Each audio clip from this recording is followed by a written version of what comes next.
రాధాకృష్ణ అనే బంధము నుండి ప్రేమ అంటే ఏంటో తెలుసుకోవచ్చు. నిజానికి రాధాకృష్ణుడు కలవరని ప్రపంచానికి తెలుసు.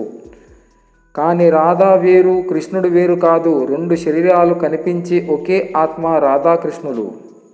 మనిషి పుట్టాక నుంచి చావు వరకు ప్రతి విషయం డబ్బుతో ముడిపెడుతున్నాడు. అందుకేనేమో మనిషి జీవితం యొక్క మాధుర్యాన్ని ఎప్పుడో మర్చిపోయాడు.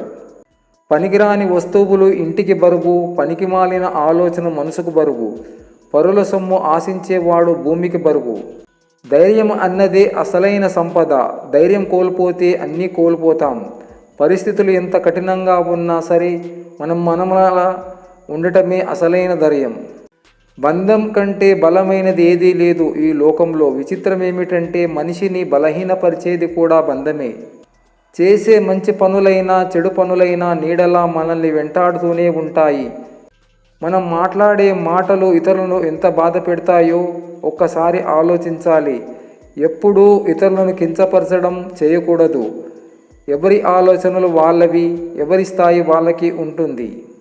జీవితాన్ని అర్థం చేసుకోవడానికి ప్రయత్నించవద్దు, జీవించండి. ప్రేమను అర్థం చేసుకోవడానికి ప్రయత్నించవద్దు, ప్రేమలోకి వెళ్ళండి. అప్పుడు మీకు తెలుస్తుంది. మరియు మీ అనుభవాల నుండి తెలుసుకోవడం అంతా బయటకు వస్తుంది. మీకు ఎంత ఎక్కువ తెలిస్తే అంతగా మీకు తెలుస్తుంది తెలుసుకోవలసింది ఇంకా ఉంది అని. ఆకలికి అన్నం పెట్టేవారికి, ఆపదలో దారి చూపేవారికి, అవసరమైనప్పుడు ప్రేమ పంచేవారికి, మనసారా నీకోసం కన్నీరు కార్చేవారికి ఎప్పుడు రుణపడి ఉండు.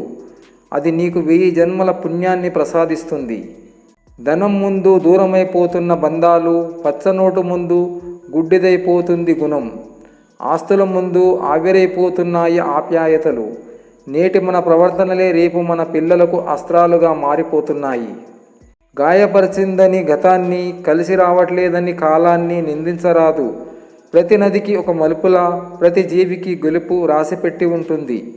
ఆ సమయం కోసం అన్వేషిస్తూ సాగిపోవాలి. జీవితం కూడా క్రికెట్ లాంటిదే.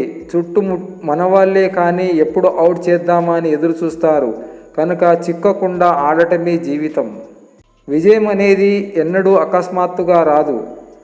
అది అనేక అపజయాల తర్వాత లభించేదే తుది ఫలితం. శుభకార్యాలకు వెళ్ళి ఆనందముతో 500 రూపాయలు చదివించే మనం, చావు కార్యాలకు వెళ్ళినప్పుడు కూడా దుఃఖంలో ఉన్న ఆ కుటుంబానికి నేను ఉన్నా నా వంతు 500 రూపాయలు ఇచ్చి భరోసా ఇచ్చేలా మనలో మార్పు రావాలి. 500 రూపాయలు 500 మంది అంటే 2,50,000. 50,000 కార్యక్రమానికి పోయినా మిగిలిన 2 లక్షలు ఆ కుటుంబాన్ని ఆదుకుంటాయి. అలా అందరూ ముందుకు వస్తే ఏ ఎల్ఐసి కానీ ఏ బీమా కానీ అవసరం లేదు. నాకు వచ్చిన ఈ ఆలోచన మంచిదో చెడ్డదో తెలియదు, కానీ మంచిదే అని అనుకుంటున్నాను. పిరికితనం అడుగుతుంది పని చేయడంలో ప్రమాదం లేదు కదా అని. దురాశ అడుగుతుంది ఆ పని చేయడంలో లాభం వస్తుందా అని. అహంకారం అడుగుతుంది ఆ పని చేస్తే నాకు పేరు వస్తుందా అని. కానీ ఒక్క అంతరాత్మ మాత్రమే అడుగుతుంది ఆ పని చేయడం సక్రమేనని. జీవితాలలో తట్టుకోలేనంత బాధలు ఉంటాయి, అయినా సరే బ్రతుకుతారు. ఎందుకో తెలుసా? ఏదో ఒక రోజున వారి జీవితం సంతోషంగా మారే రోజు వస్తుందని ఆశతో.